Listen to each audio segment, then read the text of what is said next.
teve um caso agora nos últimos dias de um discurso que ele fez falando sobre a indústria automotiva dos Estados Unidos.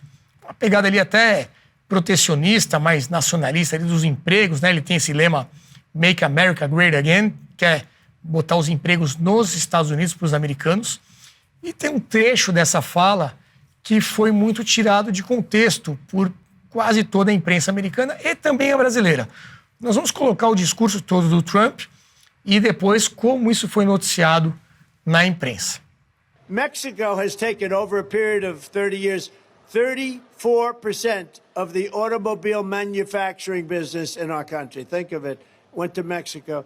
China now is building a couple of massive plants where they're going to build the cars in Mexico and they think that they're going to sell those cars into the United States with no tax at the border. Let me tell you something to China. If you're listening, President Xi, and you and I are friends, but he understands the way I deal, those big monster car manufacturing plants that you're building in Mexico right now, and you think you're going to get that, you're going to not hire Americans, and you're going to sell the cars to us. No, we're going to put a 100% tariff on every single car that comes across the line, and you're not going to be able to sell those cars. If I get elected, now if I don't get elected, it's going to be a bloodbath for the whole, that's going to be the least of it. It's going to be a bloodbath for the country. That'll be the least of it. But they're not going to sell those cars. They're building massive factories of... Bom, vamos dividir em duas partes aqui, né? Depois a gente pode até comentar sobre o teor, né, das ideias dele do Trump, essa questão da taxação e tudo mais. Mas vamos ver como é que a imprensa noticiou, se ela foi fiel a esse discurso, se ela noticiou de forma correta. Primeiro temos aí um quadro com o NBC, a CBS e a Rolling Stone. Então a NBC traz ali, ó, o Trump diz que vai ter um banho de sangue, né, esse bloodbath, se ele perder. CBS é a mesma coisa. Em Ohio, o Trump diz que vai ter um banho de sangue se perder as eleições. Rolling Stone, a mesma coisa. Vai acontecer um banho de sangue, omitindo essa questão do contexto, né? Ele está falando da indústria automotiva. Temos uma outra sequência de notícias aí. Vamos ver esse print. Vamos colocar maior, que ficou um pouquinho pequeno esse. Tem ali a NBC, o New York Times, a CNBC, a CNN e a NDTV. Todas essas notícias também destacando apenas o banho de sangue, sem dar o contexto correto. E aí a gente pode vir para o Brasil. Como é que a imprensa brasileira repercutiu também essa fala, né? Primeiro o Estadão. Pode colocar em tela grande? Vamos lá. Trump diz que alguns imigrantes não são pessoas e prevê banho de sangue se perder a eleição. Essa primeira parte aí dos imigrantes também está fora de contexto, porque ele estava falando especificamente de um grupo terrorista ali, de pessoas que claramente cometem crimes e tudo mais. Generalizou aí como se fossem todos os imigrantes sem ser pessoas e animais e tudo mais. Outra notícia brasileira, vamos ver a próxima. CNN, seguindo a sua sede, né, americana, digamos assim. Trump sugere que haverá banho de sangue se perder as eleições. Tem mais uma? Acho que sim. O Globo, Trump diz que imigrantes não são gente e afirma que haverá banho de sangue se não for eleito em novembro. Declarações foram feitas de improviso durante o evento em Ohio para impulsionar seu candidato favorito nas primárias ao Senado. Jean Turco, você que sempre está muito atento aí a essas práticas, né, da imprensa em geral, a gente vê que não é algo restrito ao Brasil, né, nos Estados Unidos também acontece esse recorte e a gente pode entrar também no teor da declaração em si. Mas acho que em termos aí de recorte da imprensa ficou muito claro aí essa intenção de tirar o contexto, né? Pois é.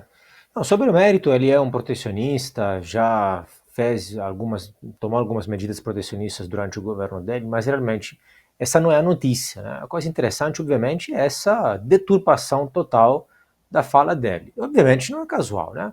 Assim, tecnicamente falando, como funciona isso?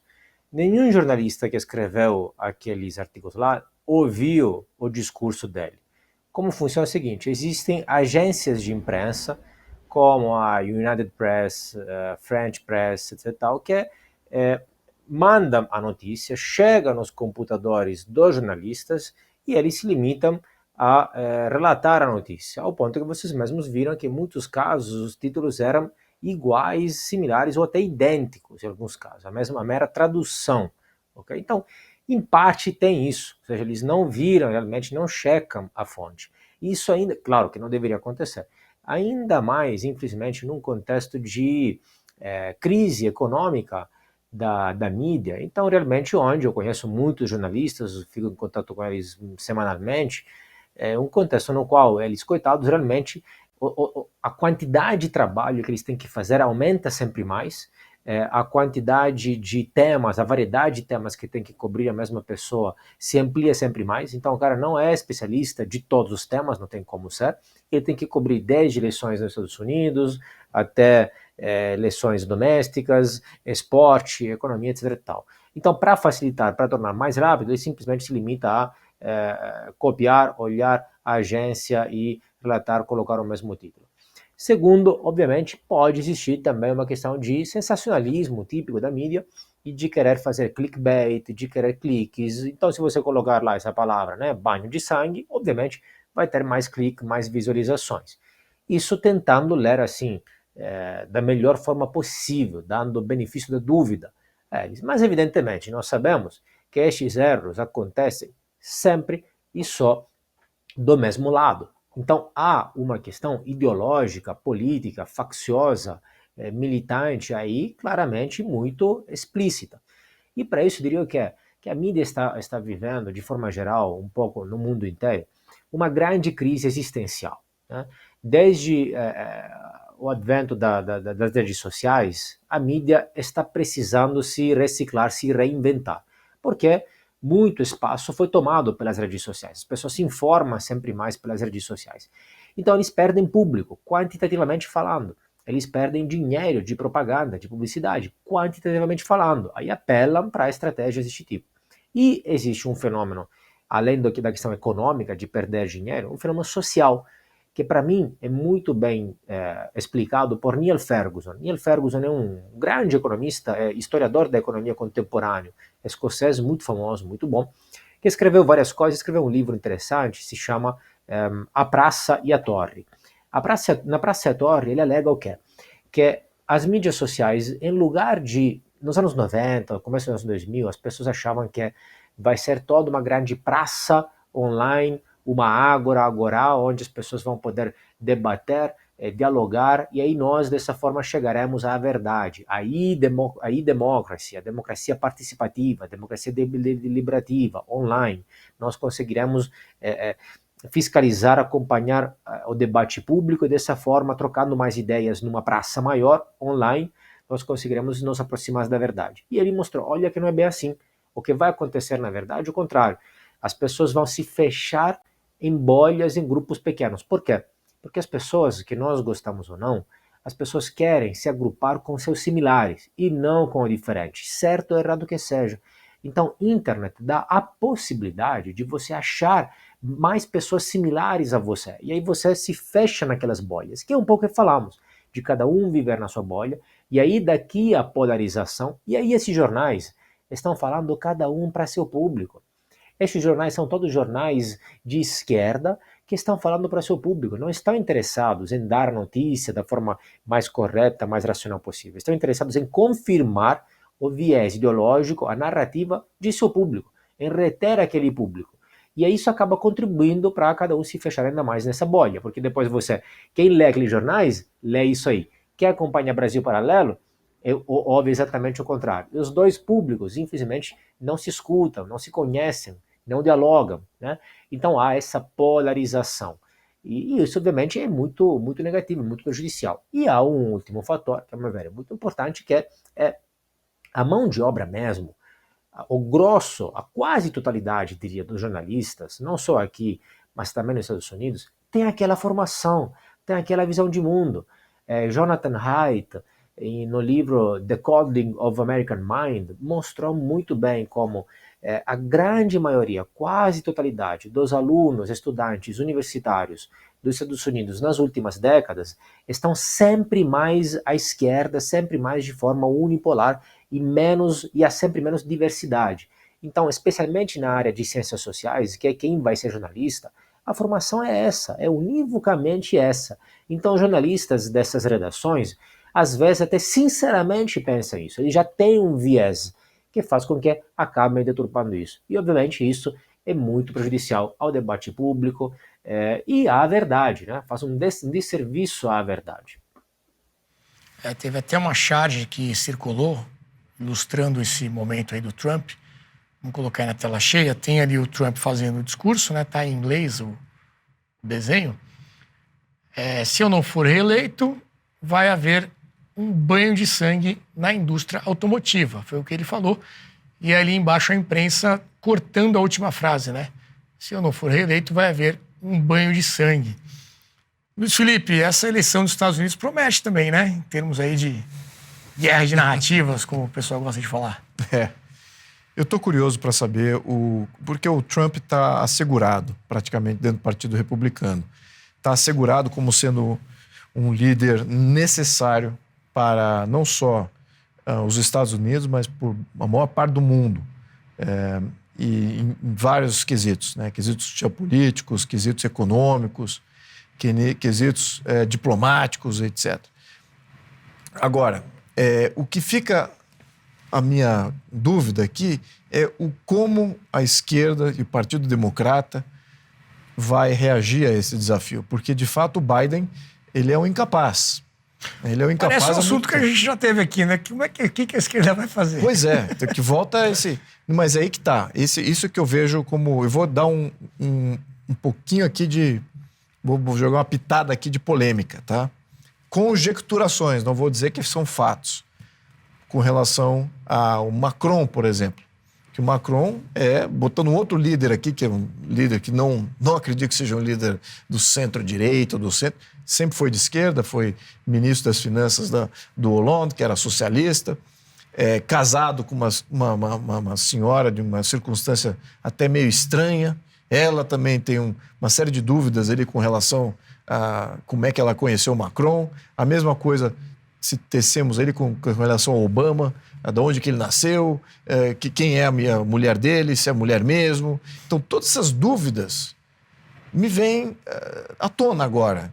Porque se a esquerda é tão dona dos sistemas, capaz de colocar esses fantoches, que são meros símbolos do desgaste, do controle que eles exercem efetivamente nos sistemas, eu acho que alguma coisa nesse sentido é o que a esquerda vai planejar. Ou o próprio Biden, que é um total incapaz, acho que nem a própria esquerda esconde isso, tá cada dia mais difícil de ficar tentando justificar o Biden como candidato ou ele como presidente. Lembrando só que isso já aconteceu nos Estados Unidos. O Woodrow Wilson, que também era um candidato da esquerda, era um progressista lá no início do século XX, ficou 3 anos governando de casa, literalmente vários meses da cama, ou seja, não estava governando. Era a mulher dele que controlava ali e os vários outros amigos progressistas que faziam o semblante de que ele estava no poder, mas não estava. Então isso já aconteceu, isso já é de praxe do pessoal progressista já de mais de 100 anos. Tá? Então o que a gente está vendo hoje, no século XXI, é uma regurgitação de uma ofensa até meio satânica. Vou colocar exatamente aqueles símbolos anti-sociedade como sendo aqueles que vão representar a sociedade, os maiores poderes públicos. Esse eu acho que talvez o que estaria sendo conjecturado aqui do lado da esquerda, mas de fato fica aquela dúvida. Qual vai ser o candidato, se de fato o sistema vai ser capaz de fazer uma confrontação óbvia com um líder popular óbvio como o Trump, assim como é o caso do Bolsonaro aqui no Brasil. Líder popular com vasta popularidade, o outro zero de popularidade. Então, como é que fica quem é que controla o sistema? Será que o sistema é forte bastante para fazer esses contrapontos? É isso que eu tenho a dúvida aqui. Mas, na minha opinião, a vitória, não só dentro do Partido Republicano, mas a questão de transição, de volta para o Trump,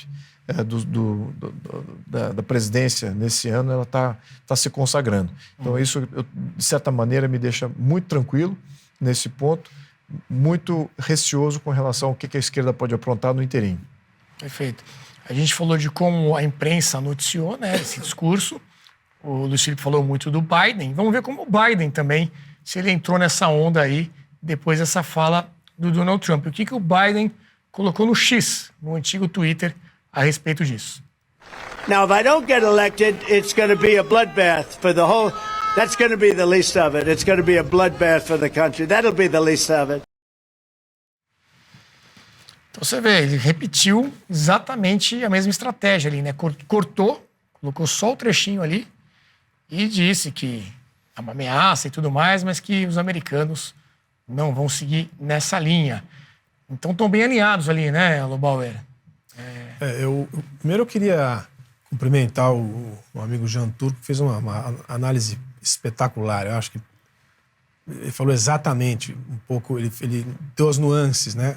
O que virou o jornalismo hoje em dia, e até justificadamente pela dificuldade do negócio, como os negócios do jornalismo ficaram difíceis, então tem um empobrecimento da capacidade de acuracidade, de checagem, etc. Não tirando, como ele colocou bem, essa questão do alinhamento de formação de boa parte dos jornalistas. Uhum. Isso é um ponto, acho que, essencial, colocou no devido peso. Agora, começaram as eleições, né? E a gente tem visto isso nos últimos anos em vários países do mundo democráticos, que está ficando cada vez pior. Essa desinformação está na lista dos temas de maior sensibilidade nas agendas de risco do mundo todo, pelas agências de risco, de análise de risco do mundo. A desinformação está na ponta já e tende a ficar pior, né? Acho que esse é um ponto importante. Segundo ponto é, assim, eu gostaria, sinceramente, que os Estados Unidos da América oferecessem candidatos melhores, dos dois lados. Eu fico surpreso, no mínimo surpreso, se não chocado, em ver que a figura que vai tocar uma potência do mundo vai ser ou Trump ou Biden. Quer dizer, não é possível. Quer dizer, o que está acontecendo no mundo, né? Uma dessas agências de risco que eu acompanho colocou que o maior risco de 2024 é justamente a eleição americana, porque são os Estados Unidos contra eles mesmos, né? Os americanos tendo que definir a figura que vai colocar os Estados Unidos no mundo e arrumar a casa na conjuntura de 2024, que é uma espécie de anos horríveis, né? Então, eu acho que esse é um ponto também que a gente tem que registrar. Mas a realidade é a realidade. Os candidatos são esses e tudo indica que se não houver uma surpresa do lado democrata, o Trump vai ganhar. E aí nós vamos ter que lidar com todos esses posicionamentos que ele tem. Entre eles esse, por exemplo, para entrar no mérito. Se você tiver ter um mérito, é o seguinte: eu não acho que ele vai conseguir fazer isso que ele está dizendo. Mas é muito popular dizer isso. É muito popular e para efeito de campanha tem um efeito muito poderoso. Mas ele fez isso em 2016, se não me engano, sobre o Rust Belt, né? Ele revigorar Detroit, lembra? Ninguém revigorou Detroit. Não dá para revigorar Detroit. Já foi. Mas aí, para efeito de campanha, acho que funciona. Mas o que falta no final é assim, aquelas figuras que não sei se existem, se vão existir.